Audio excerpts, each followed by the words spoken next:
deixar para esse torcedor que hoje sai do Beira-Rio, os torcedores que estavam acompanhando de casa, enfim, mais uma eliminação até muito parecida com outras. O Mano até citou o exemplo do Melgar no ano passado.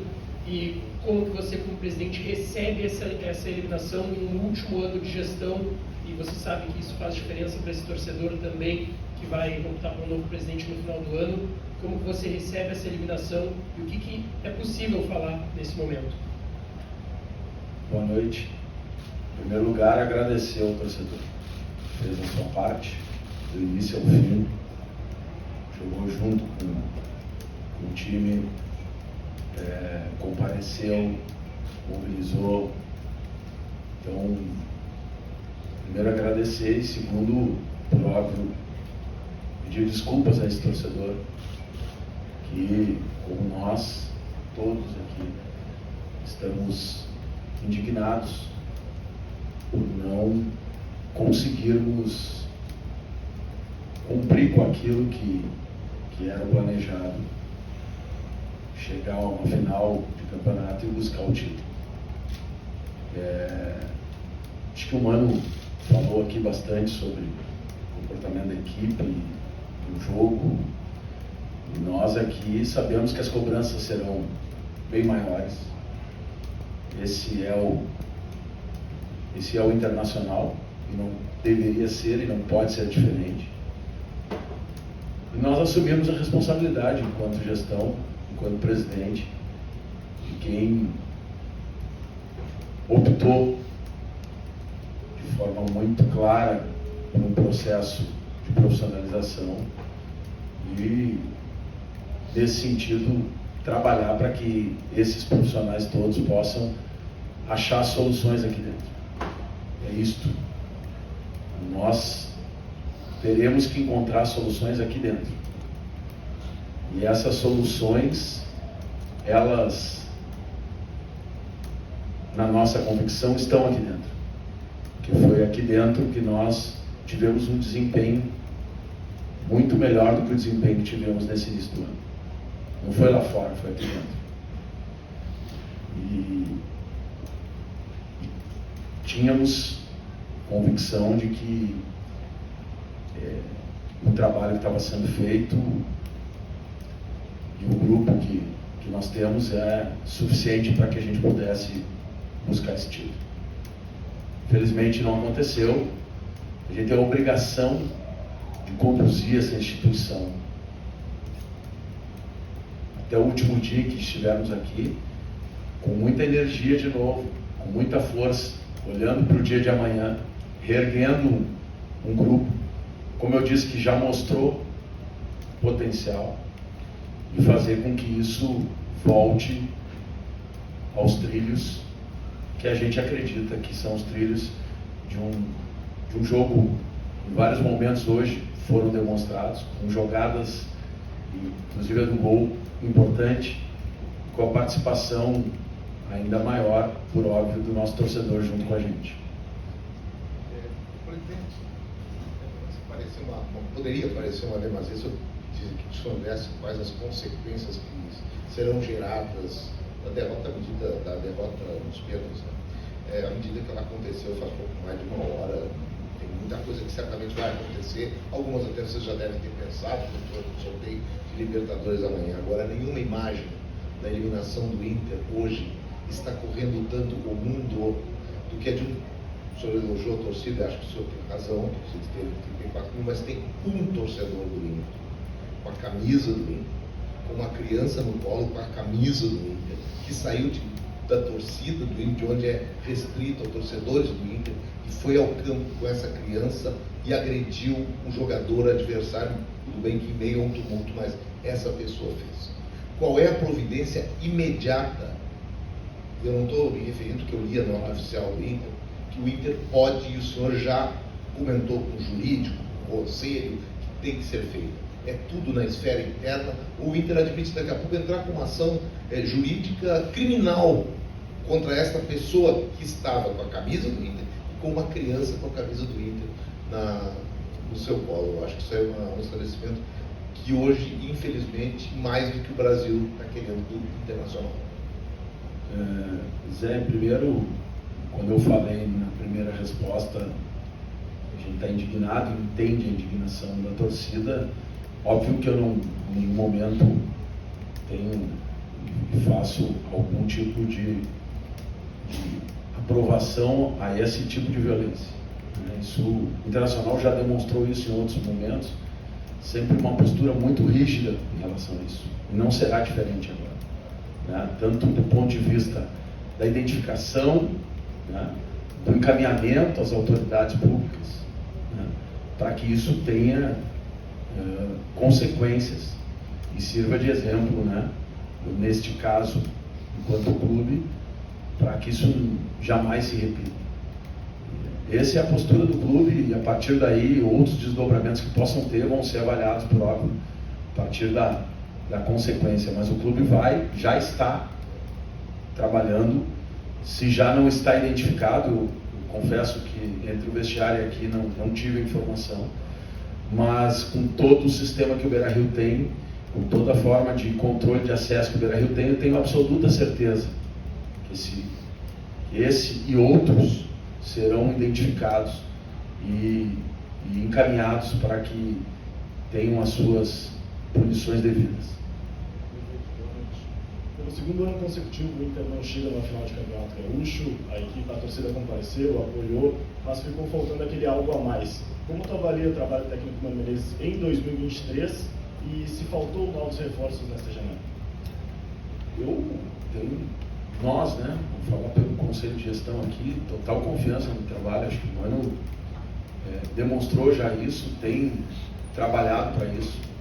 O que nós precisamos é buscar correções para que esse tipo de jogo como hoje não deixe escapar, tendo o número de chances que teve, tendo o controle e o domínio do jogo, ir para as penalidades e perdendo os pênaltis. Isso, respondendo até a pergunta anterior, vai aumentar nosso nível de cobrança externo em relação ao nosso trabalho, mas também internamente, para que a gente não cometa esse tipo de erro que nos custe uma classificação. Quando você perde um jogo com inferioridade, perde um jogo, você busca um tipo de solução. Neste caso, na nossa opinião, não é a mesma solução. Nós tivemos condições de vencer o jogo e não vencemos. Tivemos condições de não tomar gol e tomamos no final do primeiro tempo.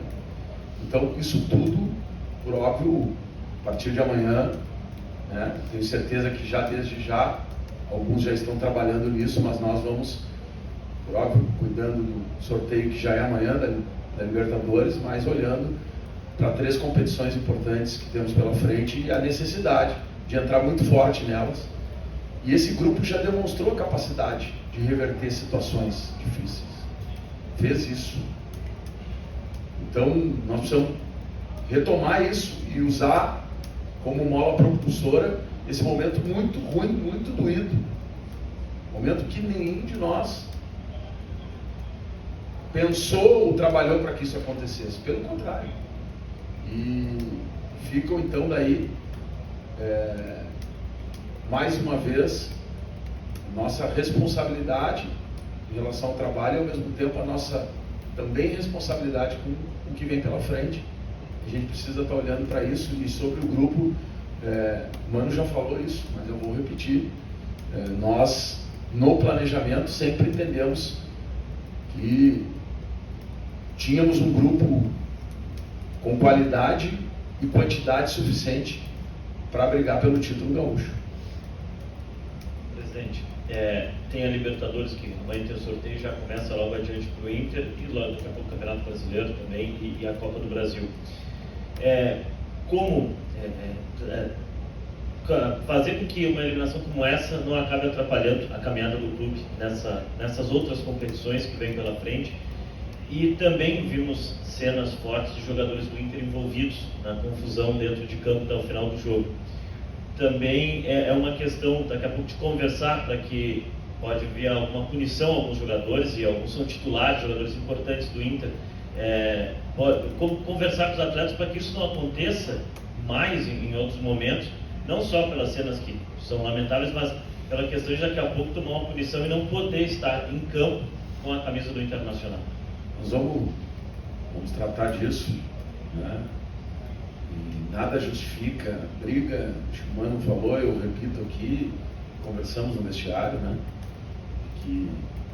Mas também, por outro lado, né, tivemos no final do jogo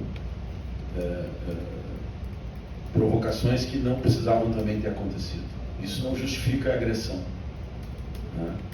Mas acho que esfriar a cabeça,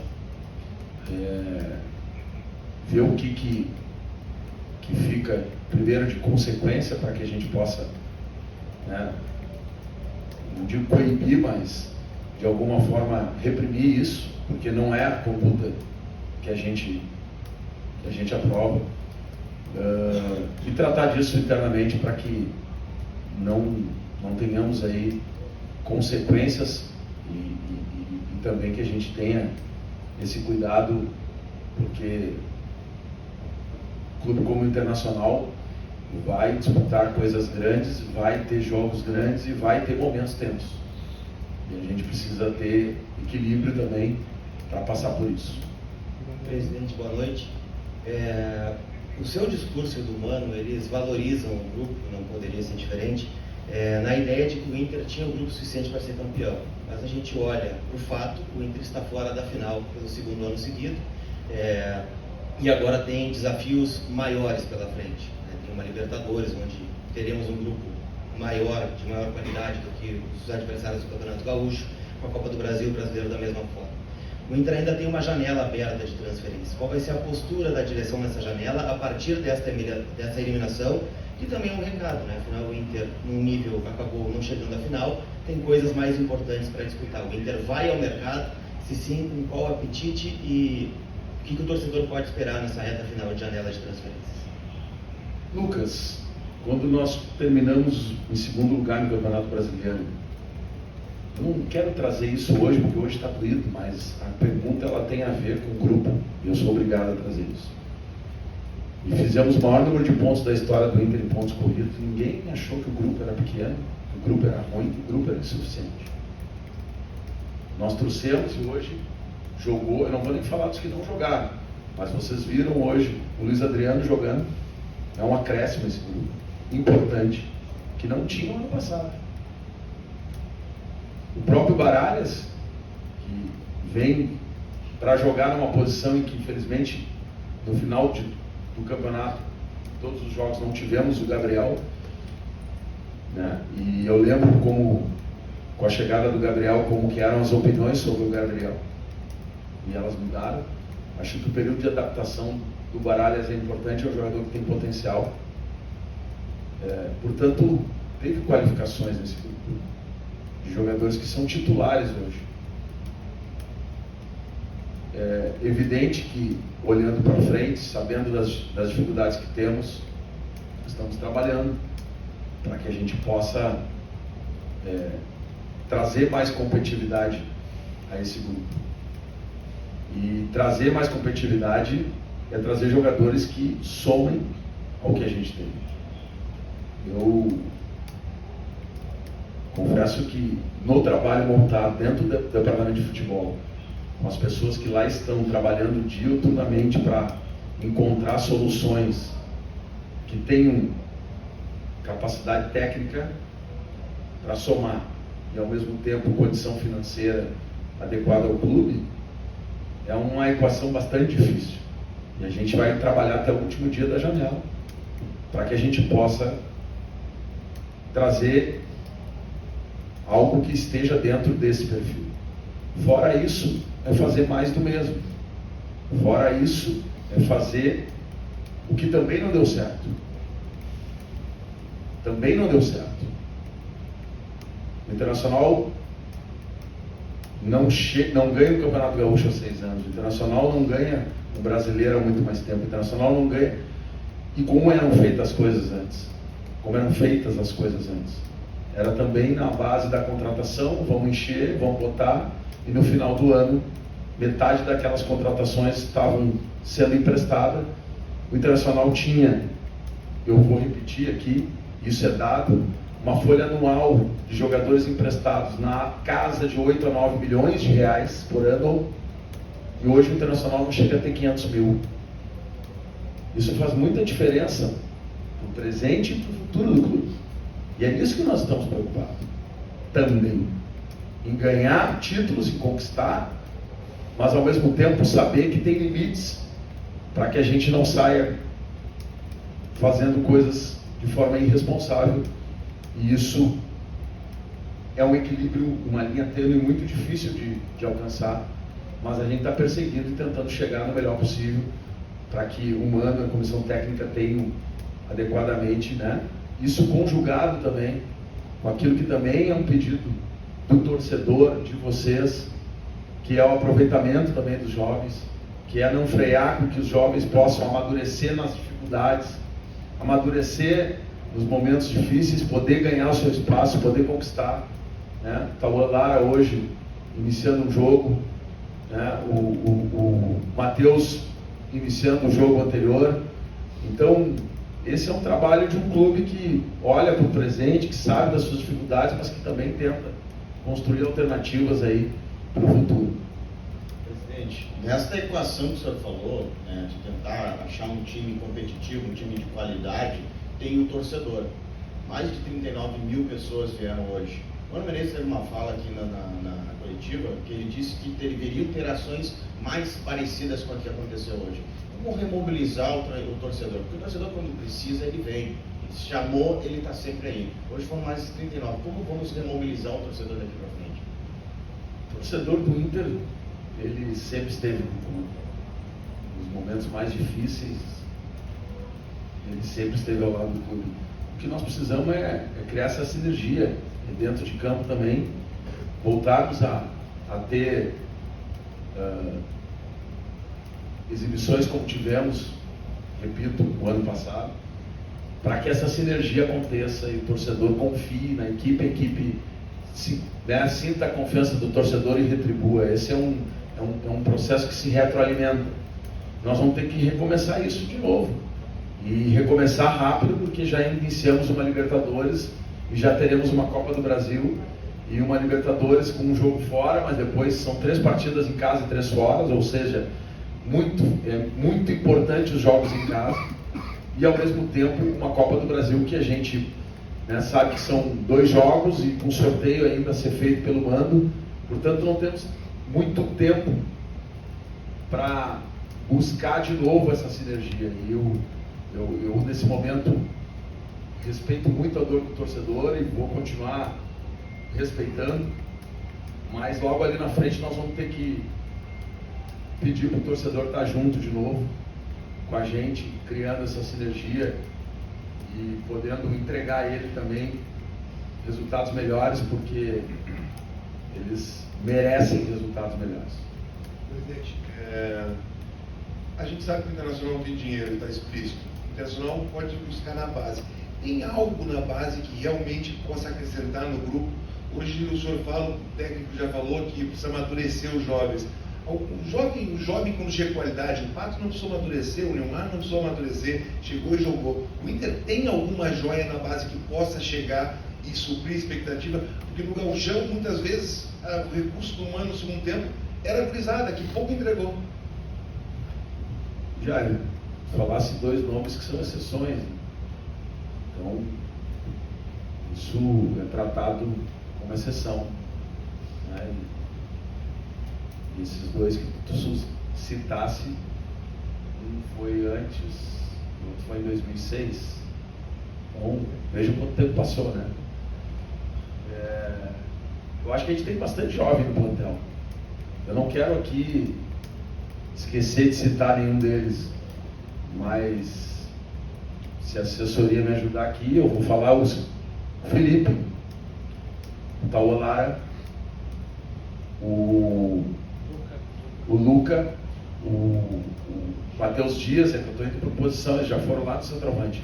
O Matheus Dias, o Lucas Ramos, o Estevão e como já falei do Luca, e o Emerson Júnior.